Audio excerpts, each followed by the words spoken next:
আগেই বলেছিলাম বাড়ি আসার 3টে কারণ আছে। 2টো কারণ তো আগের ব্লগে বলেই দিয়েছি। লাস্ট কারণটা হলো আমার জন্মদিন। আজকে আমার জন্মদিন, সবাই মিলে প্ল্যান করলো আমাকে সারপ্রাইজ দেওয়ার, কিন্তু তাও আমি জেনে গেছিলাম। বাস আর কি, দেখতেই পাচ্ছেন কেমন নাচানাচি করছি। নমস্কার বন্ধুরা, কেমন আছেন সবাই? আশা করি সবাই খুব ভালো আছেন। আমিও ভালো আছি। স্বাগত জানাই প্রতিদিনের অক্সিজেনের নতুন ব্লগে। আমি একটু নাটক করছিলাম যেন আমি কিছুই জানি না।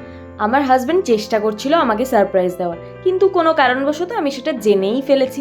যাই হোক, এখন শুরু হয়েছে আমার সেলিব্রেশন।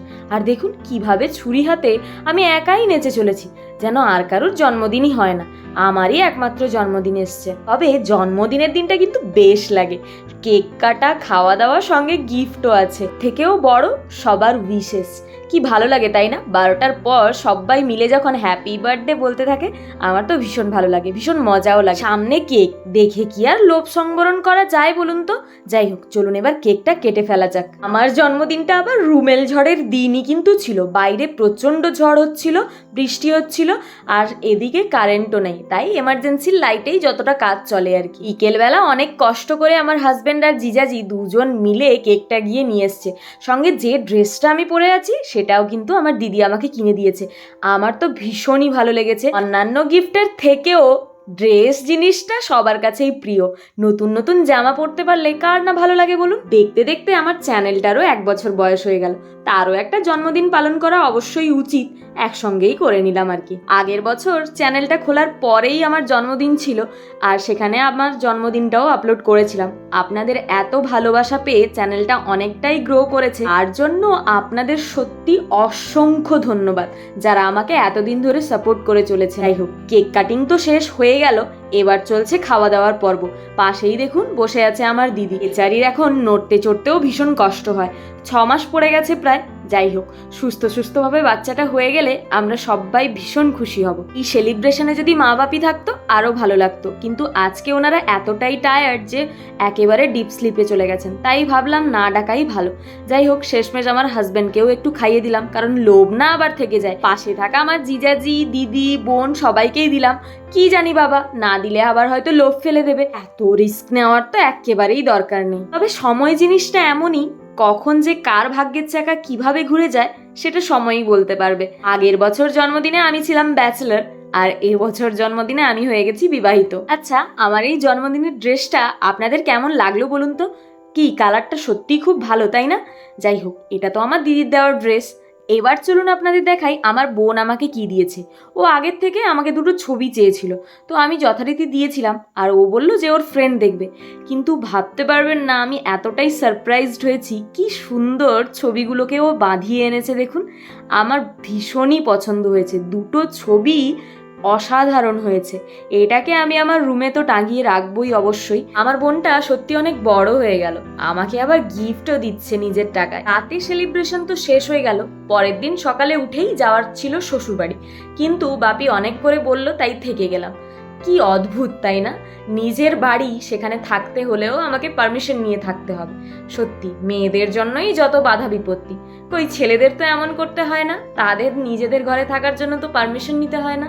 যাই হোক, এসব বলে সমাজের নিয়ম তো আমি ভঙ্গ করতে পারবো না। দুপুরে আমরা সবাই বেরিয়ে যাব, দিদিও যাবে, তার নাইট ডিউটি আছে, আর আমি আমার হাজবেন্ডও আমার শ্বশুরবাড়ি যাব।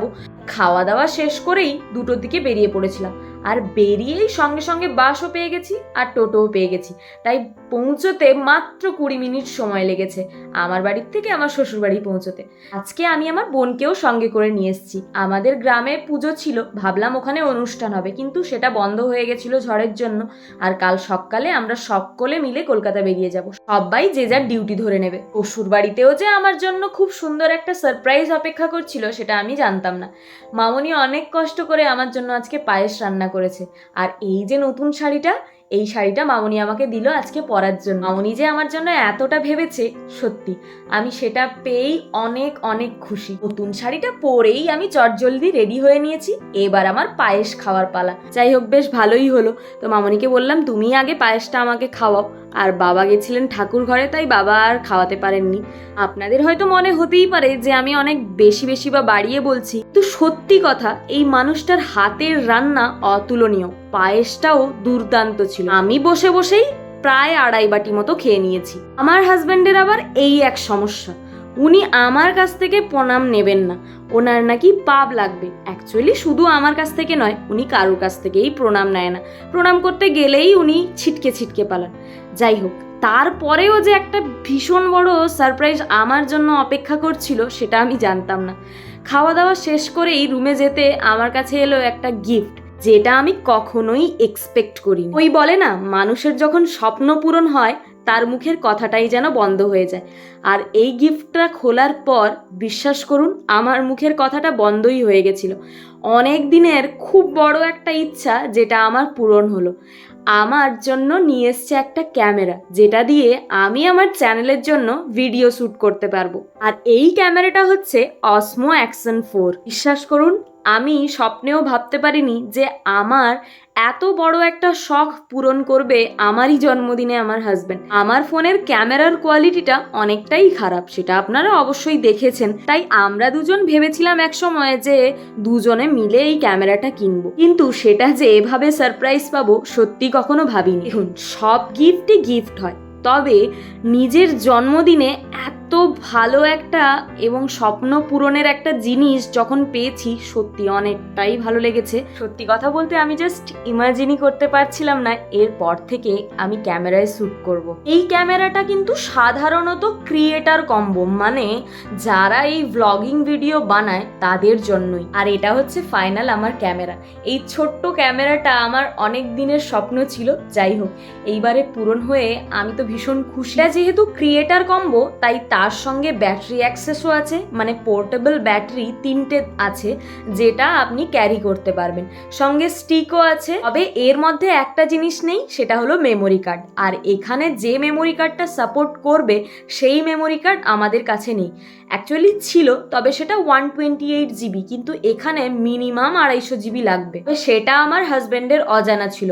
ক্যামেরাটা খোলার পরই বুঝতে পারলাম যে ওর মধ্যে কোনো মেমোরি কার্ড নেই, সেটা আলাদাভাবেই কিনতে হবে। আর তখনই সার্চ করে দেখলাম প্রায় 3 থেকে 5,000 টাকা লাগবে একটা মেমোরি কার্ড। যারা বাইকার থাকে তারাও কিন্তু এই ক্যামেরাগুলোই ইউজ করে।